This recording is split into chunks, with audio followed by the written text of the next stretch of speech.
Hi, welcome to the channel today. Today I'm kind of admit some mistakes that I made when I first came in here about 6 or 7 years ago, and one of them was kind of a fatal mistake as far as from Blackberry patch. And first thing I kind of did, I made the Blackberry patch, and as you can kind of see here, I made some beds up here, and I started out down there making some with the thorn blackberries. One of them was it wasn't Primark Freedom, it was one of the thorn type, fifth name of it. And then I went with the Brazos, which was a very big, humongous blackberry that has very big thorns and very big seeds inside of them. Which that's not that bad, but then I came down here, I thought, well, I also want to try out a thornish variety, and that was Primark Freedom. So on this end, I tried Primark Freedom to this area over here. And then on the far end, you have to show it, on the far end, I kind of did a mixture, both because I had some extra plants, so I planted both of them. And we was in a hurry to get everything done. Our old house had flooded out, so we came out here, and my biggest decision was which side of the house do I want to put the garden on. But I came out to Blackberry patch, and this is going to be separate from the regular garden. If you look down there, I had 2 posts. I set those 2 posts there, made it a little bit wide. It's like, that's okay. I put the beds in here. I can work from one side and work from the other side. What I learned, and what my first mistake, wasn't a fatal mistake, but first mistake was I put the thornish blackberries and the thorn blackberries in close proximity to each other. Blackberries do not stay where you plant them. They send up runners, and then they will pop up plants wherever, and they can go out several feet from where your initial planting was. And the problem I had was every time my wife would come out here and pick some blackberries, and she's thinking she's picking on the thornish varieties, she would grab a thorn variety and she would say, "Who's the idiot that planted these close together?" As if she forgot who planted them.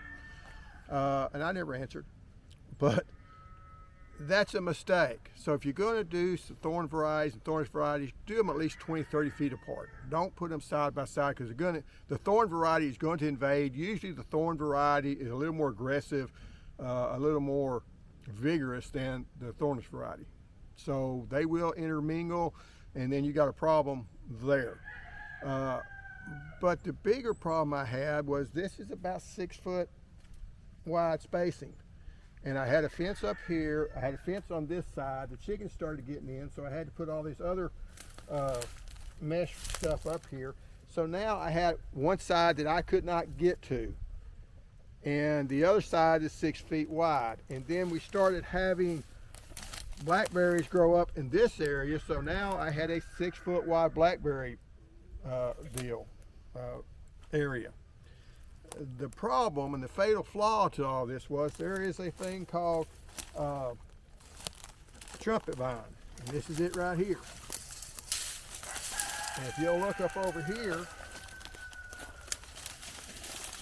all this stuff up over here is trumpet vine. And it came in, and yes, we had some blackberries, and here's the blackberry here, again a thorn variety, but most of this is this sorry, no good trumpet vine, and it's basically taken over the bed. So what I've done now, and people may disagree with me, but it's your garden, your rules.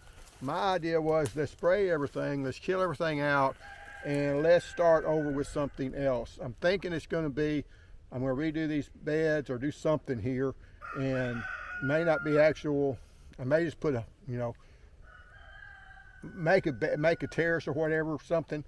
I'm not sure which. If I do beds, I will go back with haydock. I will do the concrete blocks. So these here have been here 6 years, 7 years, and they're all completely rotten. So that sounds like a long time until you actually start doing it, and all of a sudden you realize that your time's up. Everything looks like crap. But that was my favorite flaw. If you're going to do a blackberry bed, at maximum, make it 2 foot wide.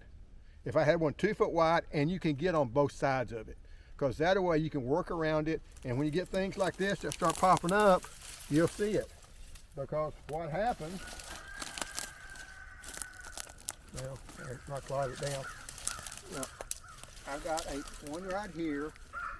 I've got one over here, that's the trumpet vine. Got one over here, and it just pops up all over. And you couldn't hardly go out there to clean it up because you had all these stickers everywhere. And so what I'm doing now, yeah, one time this is all self-contained. So what I'm having to do now is take everything out. I sprayed it with some brush killer. Again, you got to be really careful with that stuff, but I did it okay. It didn't hurt any of the trees, but that stuff will drift. So be careful. I've worked with it on my job a lot. I know it drifts really bad. You do not ever use anything that's got 2,4-D in it because it will kill a large area if you're not careful. But that stuff will volatilize and move all over. But the stuff I use with Triclopyr, it will spread physically, but it doesn't, spread through volatilization. Because 2,4-D can spread, and it'll spread through the whole garden if you're not careful. So that's where everybody complains about stuff that's killed their fruit trees and stuff. It's usually 2,4-D. But anyway, I did spray it, trying to get a hold of it, trying to kill out the blackberries too. And like I say, it may go back with figs. This may be another section of garden or whatever. But like I say, I can't, when you get things growing, this is a big old trumpet vine here. And you get that growing in there, there's just not any room to work it. So like I say, make your beds narrow so you can get around them, so you can keep them cleaned up. Anyway, that was my fatal mistake. There's really there's no way I could clean it up to salvage it because the trumpet vine's all in here. I might could have walked in here and just, well, I really couldn't. I mean, if I didn't have these other beds, you might say I'd go in here with a lawnmower and knock everything down and let the blackberries come up. But still, you got the problem with the trumpet vine. So I'm going to fight the trumpet vine, get it killed out, and then go back to something else. I still got my other blackberries in other places. But it made really good for 3 or 4 years. Made a lot of blackberries, got a lot of stickers in me, picking the blackberries. So I've went to the thornless blackberries.